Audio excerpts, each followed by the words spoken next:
옆에 분하고 인사하면서 말씀 들었으면 좋겠어요. 참 잘 오셨습니다.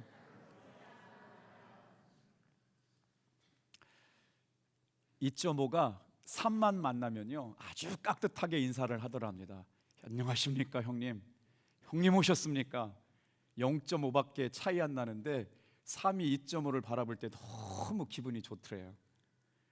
근데 어느 날 갑자기 2.5가 3한테 와가지고 야 3, 너 이리 와봐 임마 그래가지고 깜짝 놀래가지고 3이 물었대요. 무슨 일 있어? 너 죽었냐? 너 미쳤냐? 그랬더니 왜? 나 조금 아까 점 빼고 왔다 그러더니.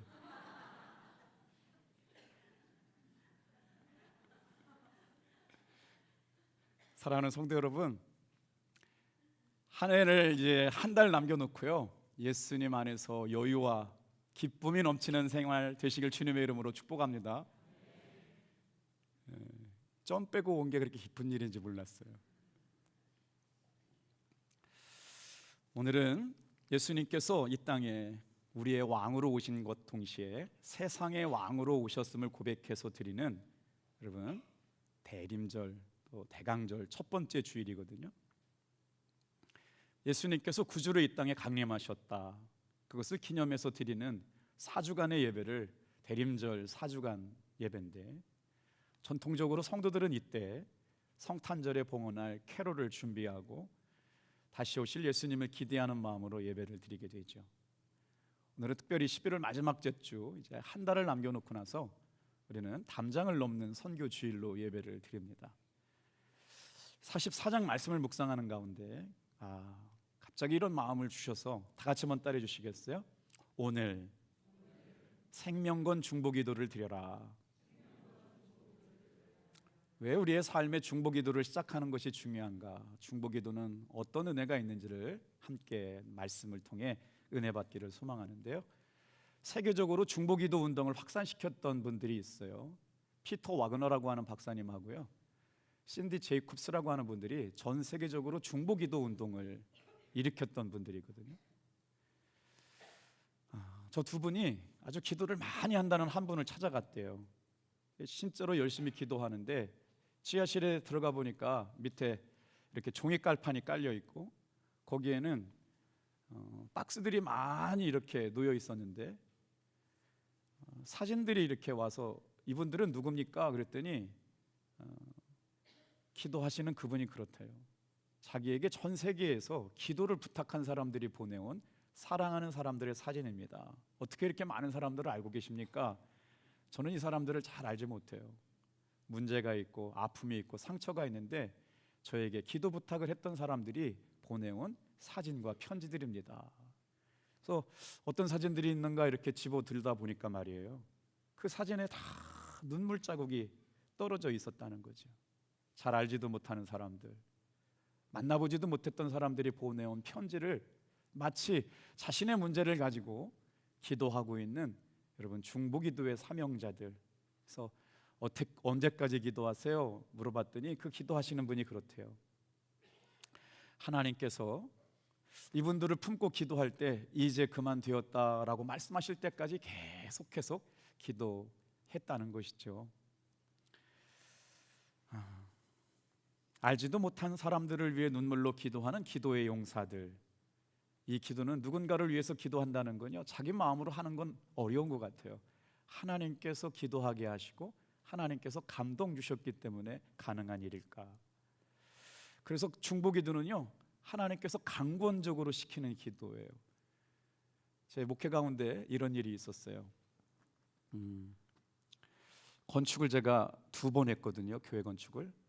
첫 번째도 뭣도 모르고 했고 두 번째 250평 지을 때도 뭣도 모르고 했는데 처음에는 뭐 아무것도 아닌 조그만 리모델링 수준의 건축이었고 두 번째는 이제 실제로 250평을 건축하는 공사였는데 벽돌을 쌓아야 되니까 여기 보시면 아시겠지만 이게 치장벽돌이라고 하는 벽돌인데 공사업자를 불렀어요. 250평 벽돌을 쌓으려면 얼마가 듭니까? 그랬더니 이분이 7천만 원이 든대요. 깜짝 놀랐죠. 250평 벽돌을 7천만 원이면 다 쌉니까? 아유 걱정하지 마세요. 이거 다 쌀 수 있습니다.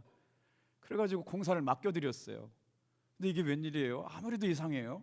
뒤쪽부터 싸고 안면을 쌓아야 되는데 중간에 멈춰 섰어요. 그래서 공사하시는 벽돌업체 사장님한테 물어봤더니 왜 중간에 벽돌이 멈춰 서가지고 공사가 중단됐습니까? 그랬더니 자기가 계산을 잘못했다는 거예요. 처음 계산할 때는 7천만 원이면 다 될 줄 알았는데 앞으로 7천만 원이 더 있어야 된다는 거예요. 공사를 모르는 저도 어려웠지만 그렇게 말한 사장님도 굉장히 기분이 나쁘더라고요. 감당할 수가 없었어요.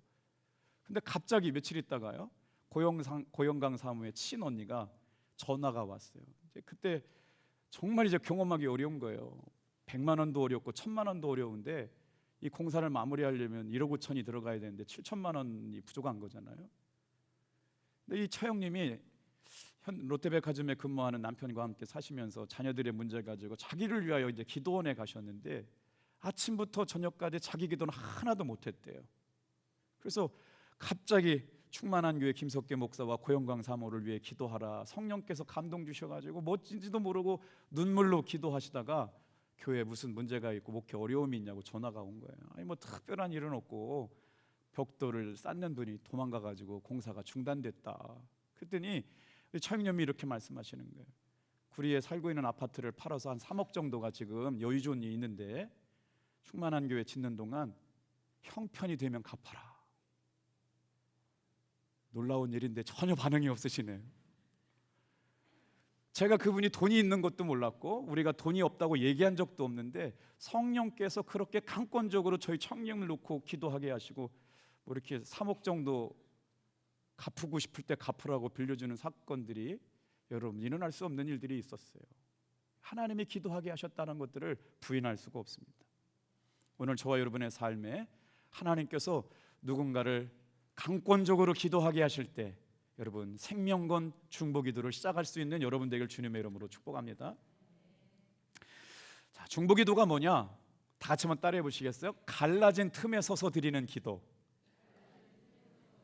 이 중보기도를 갈라진 틈에 서서 기도한다고 그러는데 아브라함도 그랬고 모세도 그랬고 사도 바울도 그랬는데, 자, 중보기도를 연구하는 분들이 성경 안에서 가장 중보기도 같은 기도가 어디에 나오느냐를 연구했어요.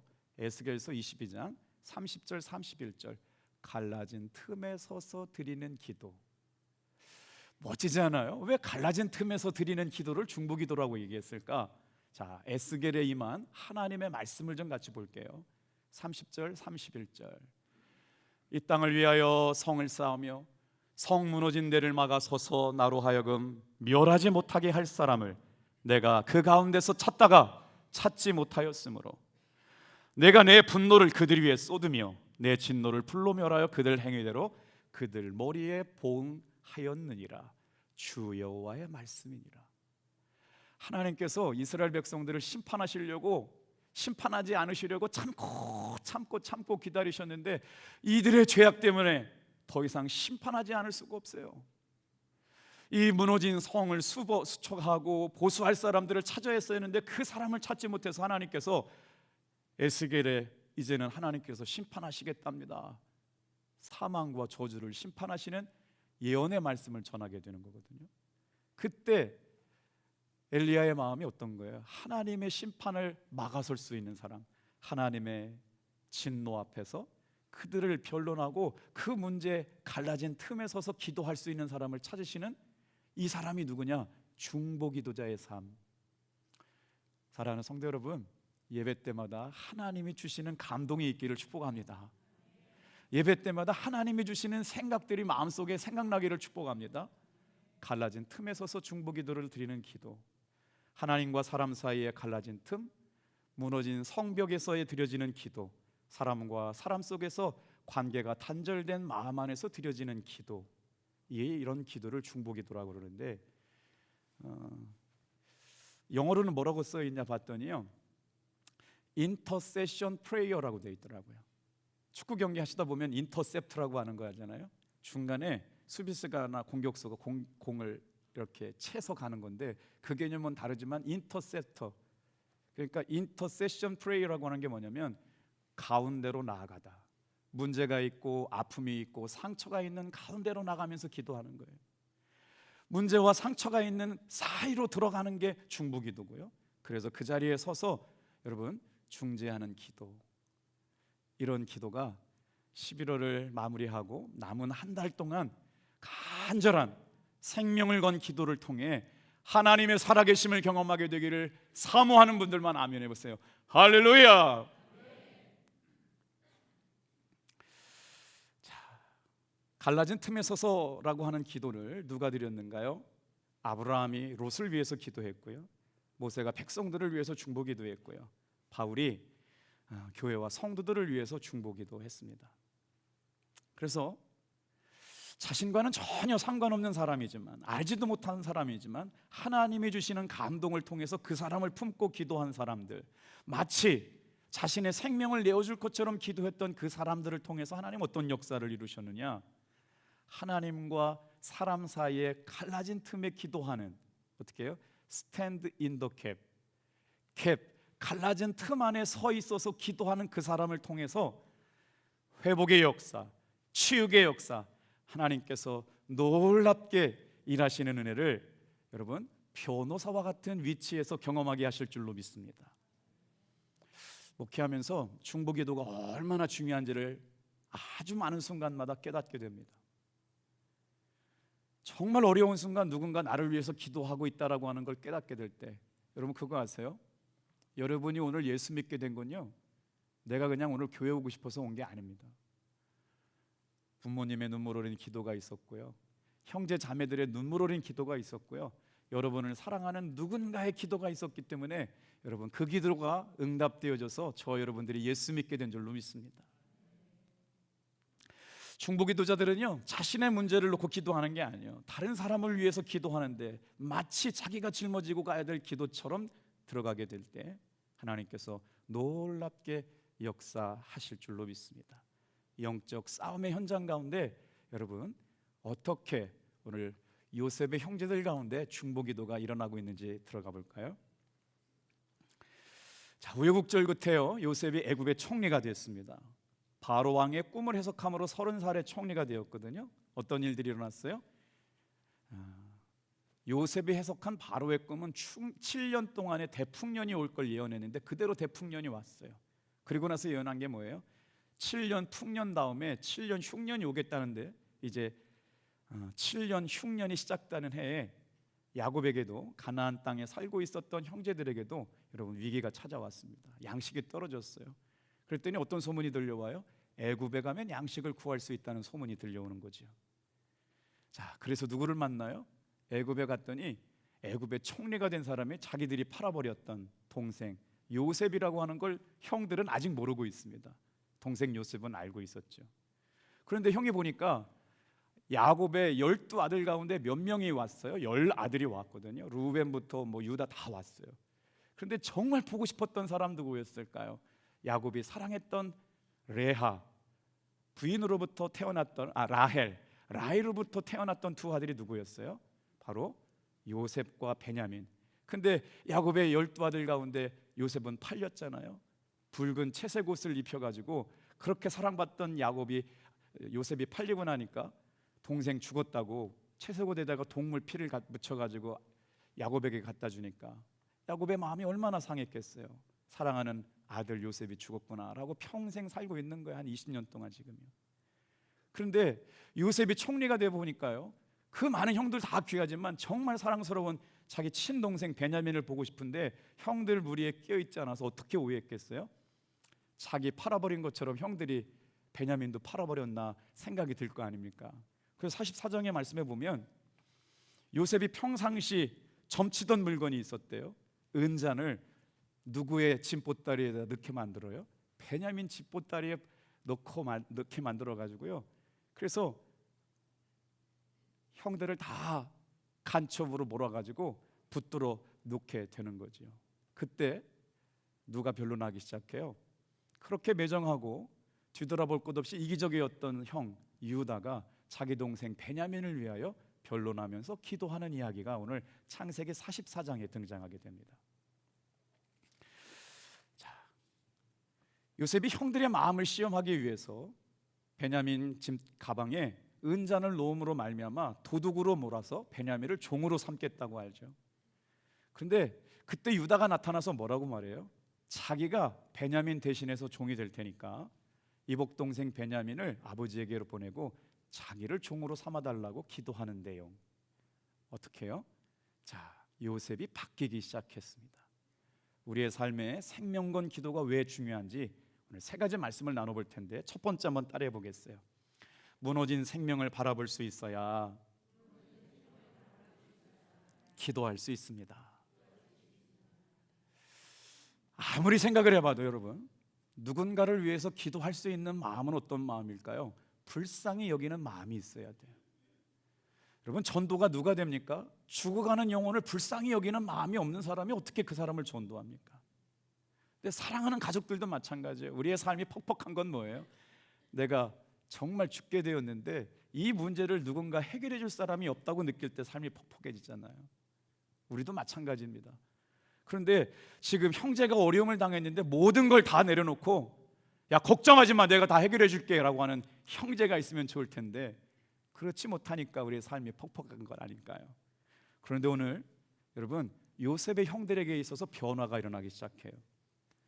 자, 요셉이 평상시 점치던 은잔, 물건을 베냐민의 짐가방에 감춰놓으라고 배열한 사람은 요셉이었거든요. 베냐민 붙잡아 놓으려고 그래요. 큰 그림 그리는 거죠. 누구를 내려오게 하려고 하는 그림이었어요. 베냐민이 붙잡혀 있어야만 야곱이 애굽까지 내려오게 되니까 아버지를 모셔오기 위한 놀라운 큰 그림이었는데 형들은 모르죠. 그 잔이 어디서 발견돼요? 베냐민의 자리에서 발견됩니다. 자, 근데 이때요, 그렇게 매몰차게, 물론 유다 입장에서는 애굽으로 내려가는 미디안 상인들에게 요셉을 팔아넘긴 것은 어떻게 보면 동생 요셉을 죽이지 않게 하려고 하는 변론하는 입장이 있었는데요, 오늘 말씀해 보면 어떻게 유다가 자기 동생 베냐민을 품고 무너져가는 생명을 마치 자신의 문제처럼 받아들여서 기도하고 있는지 우리 한번 18절, 19절, 20절 말씀을 천천히 한번 같이 읽어볼게요. 같이 읽어볼게요. 시작. 유다가 그에게 가까이 가서 이르되 내 주여 원하간대 당신의 종에게 내 주의 귀와 귀의 한 말씀을 아뢰게 하소서.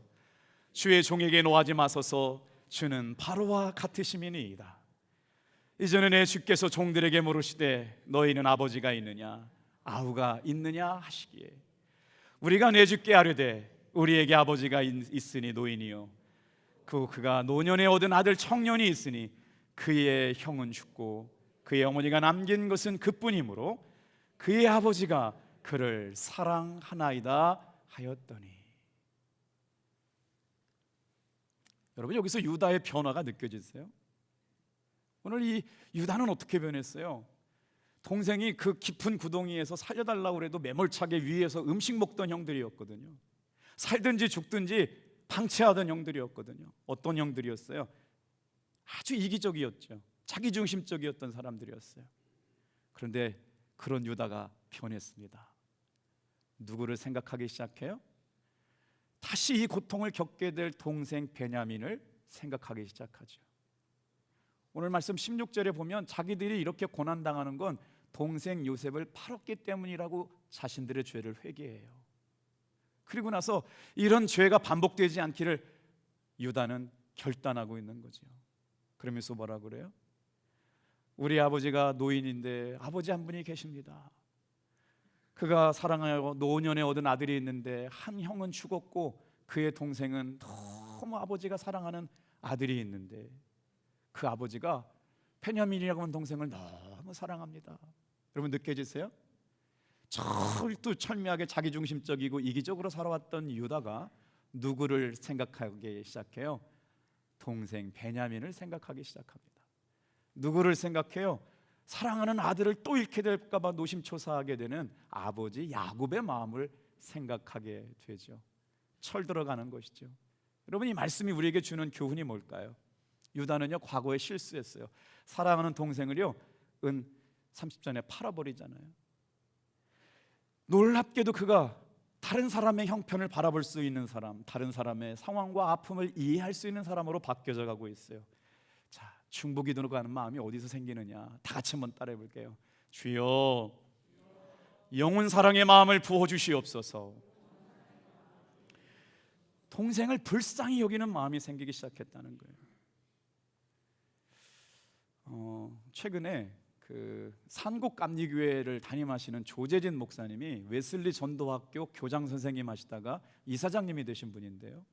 이분이 은퇴가 2, 3년밖에 안 남았대요.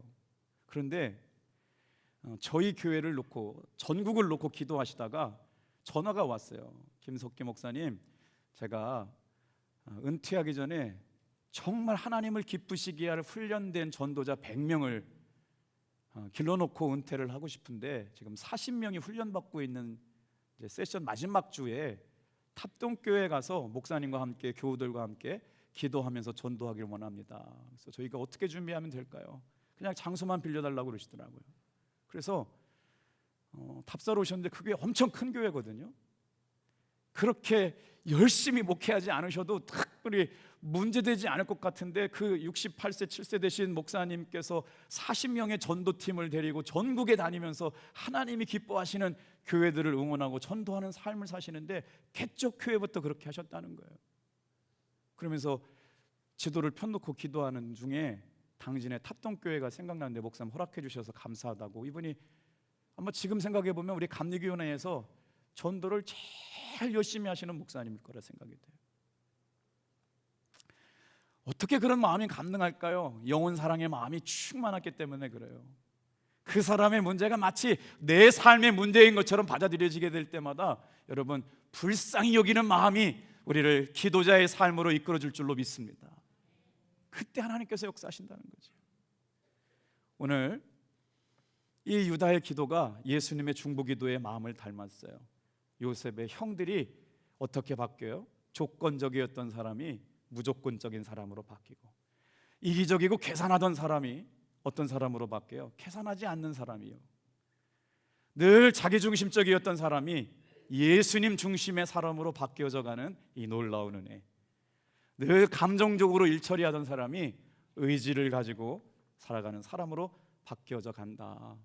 누군가의 무너져가는 생명을 가슴에 품고 불쌍히 여기는 마음으로 기도하는 그 기도를 통하여 하나님께서 어떻게 역사하시는가.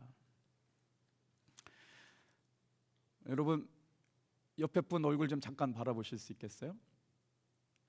주일날 아침 교회 올 때마다 저는 이런 생각이 들어요.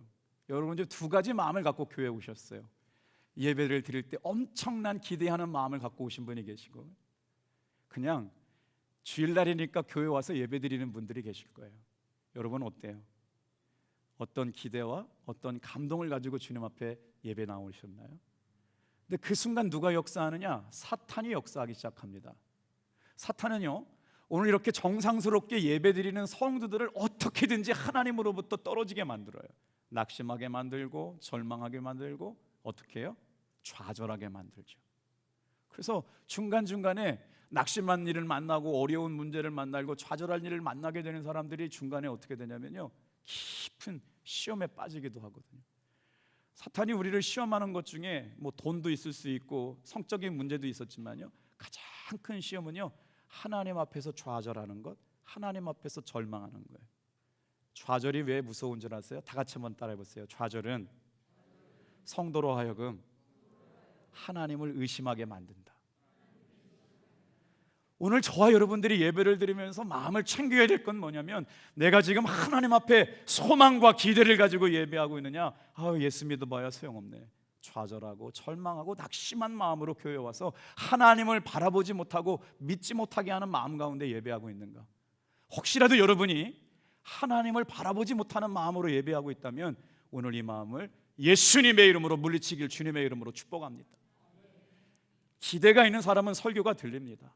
사모함과 소망함이 있는 사람은 여러분 설교의 맥락에서 놓치지 않아요. 그런데 기대가 없어요. 좌절했어요. 절망했어요. 하나님에 대한 소망이 무너졌어요. 예배가 지루할 수밖에 없어요. 기도하는 사람의 특권이 있습니다. 기도는요, 믿는 사람의 특권이라고 그러거든요. 기도할 수 있는 사람의 특권이 뭐냐? 기도할 때마다 소망이 끊어지지 않음을 믿으시길 바랍니다. 할렐루야. 우리가 예배할 때 하나님이 우리에게 부어주신 은혜가 뭐냐면, 하나님을 믿는 사람들에게 여러분 기대가 끊어지지 않습니다. 소망이 끊어지지 않습니다. 그래서 좌절하지 않고 절망하지 않게 되는 것이죠. 사도 바울은요, 고통 가운데 있었지만 로마에 있는 성도들에게 편지합니다. 오늘 중보기도의 마음은 이런 마음이 아닐까 싶어요. 말씀 준비하면서 제 마음이 이 말씀을 읽을 때 뜨겁더라고요. 하나님의 말씀은 큰 소리로 읽을 만한 가치가 있는 줄로 믿습니다. 로마서 5장 5절 말씀 같이 읽어볼게요. 시작. 소망이 우리를 부끄럽게 하지 아니함은 우리에게 주신 성령으로 말미암아 하나님의 사랑이 우리 마음에 부은 바 됨이니. 이런 말씀은 읽고 또 읽고 읽고 또 읽고요. 언제 힘이 돼요? 성령님께서 그 마음 부어주시는구나. 하나님의 사랑의 마음이 부은 바 되었구나. 그래서 우리를 하나님의 사랑에서 끊어지지 않게 하시고 하나님의 사랑의 마음이 부음받은 사람이 누군가의 무너져가는 생명을 끌어안고 기도할 수 있는 사람이 되는구나. 오늘 여러분 11월이 끝나고 나면 내일 이제 12월이 시작되는데 남은 한 달 동안 여러분 하나님께서 성령을 통하여 우리에게 주신 하나님의 사랑의 마음이 기름 부음 받는 시간 되길 축복합니다.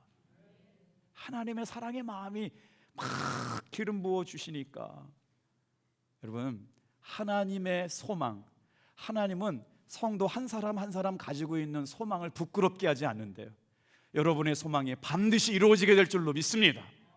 우리 간절한 기도의 제목 가지고 왔잖아요. 가정의 문제, 자녀의 문제, 물질의 문제를 가지고 왔는데 믿음은 우리 안에 있는 소망을 부끄럽게 하지 않는다는 거예요. 누가요? 하나님의 사랑으로. 어떻게? 성령을 통하여 기름 부어진 사람들에게.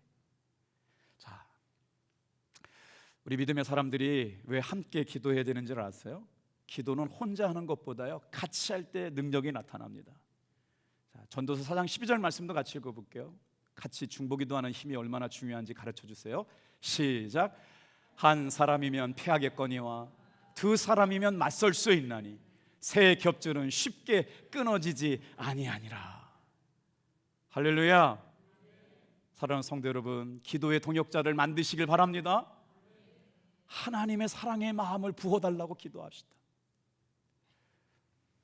김원이라고 하는 배우를 참 좋아해요. 그냥 좋더라고요. 이유는 단 한 가지예요. 예수 잘 믿는 배우기 때문에 좋아요.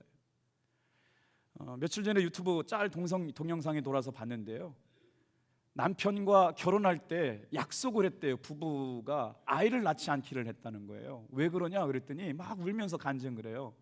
더 많은 아이들을 품을 수 있는 보육원을 하나님의 사랑으로 운영하는 게 꿈이어서 남편과 결혼할 때 아이를 갖지 않기로 합의했다는 거예요. 딸이 내자매가 되는데 보육교사 무슨 사회복지사를 다 따가지고 이제 그 일들을 예수님의 사랑의 마음으로 감당하기를 위해서 아이를 낳지 않고 그 일들을 하게 된다. 실제로 그렇게 살아가더라고. 인기를 먹고 살아가는 연예인이지만 날마다 하나님의 말씀 묵상하고 하나님의 사랑의 마음이 기름 부음 받으셔서 그렇게 한 영혼을 품고 긍휼히 여기는 마음. 어떻게 그런 삶을 감당할 수 있을까요? 두 번째 한번 따라해 주시겠어요? 기도의 자리에 서 있어야. 자, 무너져가는 생명을 바라볼 수 있는 눈이 열렸어요. 누굴 바라봐요? 유다가 베냐민을 바라보기 시작합니다. 누굴 바라봐요? 베냐민이 붙잡히면 마음에 상처받고 아파하실 아버지 야곱을 바라보기 시작해요. 무너져가는 생명을 바라볼 수 있는 마음. 그러니까 그 마음을 안 사람은요 기도의 자리에 설 수밖에 없어요. 그래서 유다는 자기가 부족한 사람이었음에도 불구하고, 사랑하는 성도 여러분, 하나님께서는요 우리의 지난 과거를 여러분 관심 갖지 않으신대요. 그럼에도 불구하고 저와 여러분이 예수님 안에서 변하여 하나님의 선한 도구가 될 수 있음을 믿으시길 바랍니다. 유다를 한번 볼까요? 자, 26절 28절 유다가 마치 기도의 자리에 서서 요셉 총리 앞에 기도합니다. 중보기도합니다. 읽어볼게요. 시작. 우리가 이르되 우리가 내려갈 수 없나이다. 우리 막내 아우가 함께 가면 내려가려니와 막내 아우가 우리와 함께 가지 아니하면 그 사람의 얼굴을 볼 수 없습니다. 주의 종 우리 아버지가 우리에게 이르되 너희도 알거니와 내 아내가 내게 두 아들을 낳았으나 하나는 내게서 나갔으므로 내가 말하기를 틀림없이 찢겨 죽었다가 하고 내가 지금까지 그를 보지 못하였거늘. 지금 유다가 누구 마음 생각하는 거예요? 그렇죠. 요셉이 동물에게 찢겨 죽였다고 형들이 거짓말한 걸 믿고 가슴에 품고 날마다 아파하고 서운해하고 눈물 흘리고 있을 아버지 마음을 누가 품기 시작하는 거예요? 유다가 품기 시작하는 거예요. 그리고 이제 자기들이 베냐민이 붙잡혀 있으면 형들 돌아올 때까지 얼마나 고난된 생활을 할 수밖에 없어요. 그래서 마치 베냐민이 짊어질 삶에 무너진 무거운 짐을 누가 지겠다는 거예요? 유다가 대신 지겠다는 거예요. 이게 중복이더라고요. 나와 전혀 상관없는 사람처럼 살아가던 사람이 하나님의 사랑으로 기름 부음 받은 마음, 불쌍히 여겨주시는 마음이 내 마음 가운데 임해서 그 사람을 놓고 기도해요. 김원희 씨가 왜 고아들을 향한 사랑의 마음이 있어요? 하나님의 사랑의 마음이 기름 부어졌기 때문에 그래요. 누가 전도합니까? 교인 1000명, 2000명 모여도 한 영혼을 귀하게 여기는 한 영혼에 대한 사랑의 마음이 기름 부음 받은 하나님의 사랑의 영혼이 여러분 10년 가운데 새겨진 사람들이 기도하고 전도하고 올 줄 믿습니다. 자, 누군가를 위해 기도한다는 건 사실 쉬운 일 아니거든요. 그런데 여러분 갈라디아서 6장 2절 말씀에 누군가를 위하여 기도하는 하나님의 강권적인 기도를 드리는 사람들을 위해서 아주 흥미로운 말씀이 나와요. 같이 한번 읽어볼게요. 자, 시작. 너희가 짐을 서로 지라. 그리하면 그리스도의 법을 성취하리라. 나 혼자 짊어지는 그런 짐이 아니라요. 짐은 어떻게 지느냐? 교회 안에서의 짐은요, 서로 지는 짐인데 그 짐을 서로 나눠지게 될 때 다 같이 한번 따라합시다. 예수 그리스도의 법을 이루게 된다. 이제 속장님, 부속장님들이 새로운 속회 편성하고 남녀 선교에 총회하고 주방 봉사해야 되고 어려운 일들이 많아요. 그런데 여러분, 하나님께서 우리에게 맡겨주신 짐을 서로 나눠줄 수 있는 교회 되길 주님의 이름으로 축복합니다. 그래서요 어떻게 해야 된다고요? 다 같이 한번 따라합시다. 너희가 짐을 서로 나눠지라. 우리 사랑하는 성도들이 네가 지라고 자꾸 미루는 것이 아니라 짐을 나눠주는 것을 통해서 그리스도의 법을 성취하는 아름다운 교회 되시길 바랍니다. 어떻게 해요? 왜 하나님께서는 우리를 생명권 중보 기도자가 되게 하시냐면요, 중보 기도하면서 다른 사람의 아픔과 상처와 무거운 짐을 짊어지고 기도하는 그 사람의 믿음을 성장시켜 주시기 때문에 그래요. 아멘. 그래서 누군가를 기도하는 것이 무거운 짐일 수 있고 어려운 일일 수 있지만 그 짐을 지고 기도하는 사람을 통해서 그 사람을 통하여 내가 도움을 받을 수가 있어요. 믿음이 성장되고요. 서로의 짐을 지는 것은요, 그리스도의 법을 이루는 일이래요. 어떤 법이요? 사랑의 법이요, 생명의 법이요, 주님께서 가르쳐 주신 여러분 그 놀라운 은혜가 누군가의 짐을 대신 지고 짊어지고 기도하는 사명. 그래서 중보 기도자가 가져야 될 기도의 태도가 있어요. 빌립보서 1장 8절 말씀이에요. 큰 소리를 같이 한번 읽어볼게요. 시작. 내가 예수 그리스도의 심장으로 너희 무리를 얼마나 사모하는지 하나님이 내 증인이라. 예수님 믿는 사람들의 마음속에 다 같이 한번 따라합시다. 주여 예수님의 심장을 주시옵소서. 무슨 마음이었어요? 불쌍히 여기는 마음이었어요. 긍휼히 여기는 마음이었어요. 그의 아픔과 상처와 눈물이 남의 것이 아니에요. 내 것처럼 끌어안고 기도하는 그 기도였다고요. 이게 불쌍히 여기는 마음이었어요. 사도 바울이 필립보 교회 성도들을 향하여 사역하면서 내가 너희를 그리스도의 심장으로 낳았다, 예수님의 심장으로 낳았다. 그러니 그 사람들이 얼마나 귀하지 않겠어요. 성탄절이 이제 시작되거든요. 성탄절 전야 축제를 12월 이제 21일 성탄절 전야 축제를 하자고 그랬더니 요즘은 애들이 모이기가 어렵대요.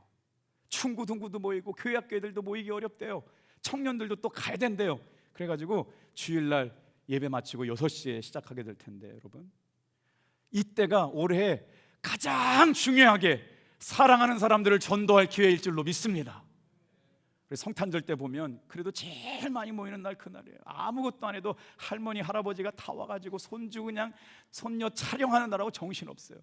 여러분, 이날이 우리 주 예수 그리스도의 구주 되심을 선포하는 날 되기를 축복합니다. 특별 출연한대요. 특별 출연 기대하시라. 개봉박두. 자, 우리는 왜 생명권 기도를 통해서 예수의 심장으로 한 영혼을 사랑하는 대신 짊어지는 마음을 갖고 기도해야 될까요? 하나님께서 저와 여러분의 증인이 되어 주실 줄로 믿습니다. 자, 세 번째, 다 같이 한번 따라해 보세요. 회복의 통로가 되게 하십니다. 무너진 생명을 바라보면서 가슴에 품고 기도해요. 그것 때문에 기도의 자리에 설 수밖에 없게 만드셨어요.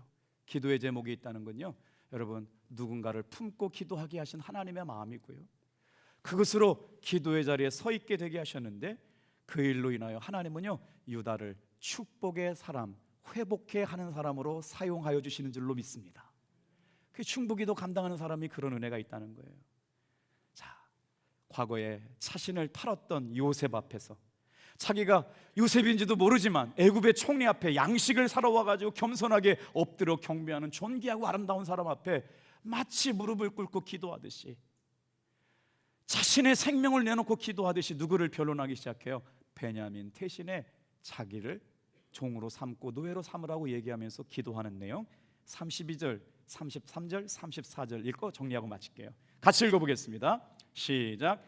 주의 종이 내 아버지에게 아이를 담보하기를, 내가 이를 아버지께로 데려가고 돌아오지 아니하면 영영이 아버지께 죄짐을 지리이다 하였사오니, 이제 주의 종으로 그 아이를 대신하여 머물러 있어 내 주의 종이 되게 하시고, 그 아이는 그의 형제들과 함께 올려 보내소서.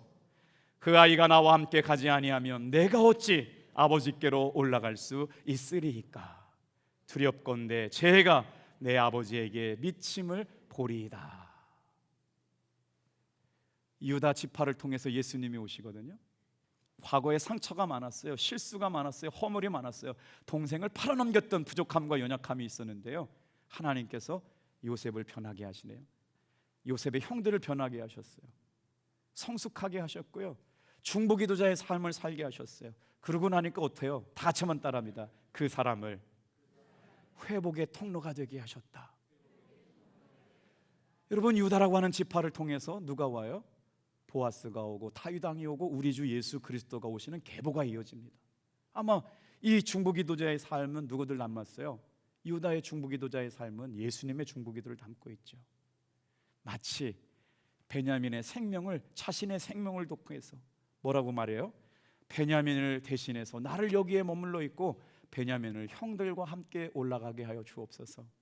베냐민을 붙잡고 있는 건 아버지 야곱을 모셔오게 한 놀라운 비밀이죠. 여러분에게도 이런 은혜가 있기를 바랍니다. 오늘 시간 여러분이 영적으로 민감해져서 사랑하는 사람들, 마음이 무너져 있는 사람들, 그 사람들을 놓고 기도하게 될 때, 야, 이게 하나님이 나를 통해서 기도하게 하시는 일이구나. 무너진 생명을 품게 하시고 그 사람의 기도의 제목을 통해 내가 기도의 자리에 서게 하실 때마다, 여러분, 성령님이 주시는 비전을 따라가며 하나님의 살아계심을 경험하는 여러분 되기를 축복합니다. 여러분, 하나님이 주신 비전에 순종하게 될 때 기적이 일어나게 될 줄로 믿습니다. 누군가를 위해서 기도하는 일은 쉽지 않아요. 그래서 습관을 만들어야 돼요. 가장 거룩한 기도의 습관, 여러분, 때를 따라서 늘 기도의 자리에, 다 같이 한번 따라해 보세요. 은혜 안에 머물라. 아멘. 어떻게 이렇게 바쁜 12월 달에 저런 사경회를 유치했는지 몰라요. 여러분, 바쁠수록 예수님의 은혜 아래 머물러 있는 여러분 되길 바랍니다. 바쁘면 뭐해요? 밥 먹을 일 많고, 술 먹을 일 많고, 놀러 갈 일 많고, 예수님한테 멀어질 일 많잖아요. 그런데 은혜 안에 머물러 있는 여러분 되길 바랍니다. 사탄은요, 우리를 공격해와요. 구원받은 우리임에도 불구하고요, 매 순간 공격해와요. 저의 여러분의 삶에 사탄을, 여러분, 우리가 어떻게 막을 수 있을까요? 없을까요? 사탄이 공격하는 건 막을 수가 없어요. 그것은요, 마귀의 소명이기 때문에 그렇거든요. 그런데 다 같이 한번 따라합시다. 우리가 기도할 때 마귀의 공격을 소멸시키고 이길 수 있다. 이게 중보기도의 힘인 줄로 믿습니다. 오늘 저와 여러분의 삶에 이 풍성한 은혜가 경험되어지기를 주님의 이름으로 축복합니다.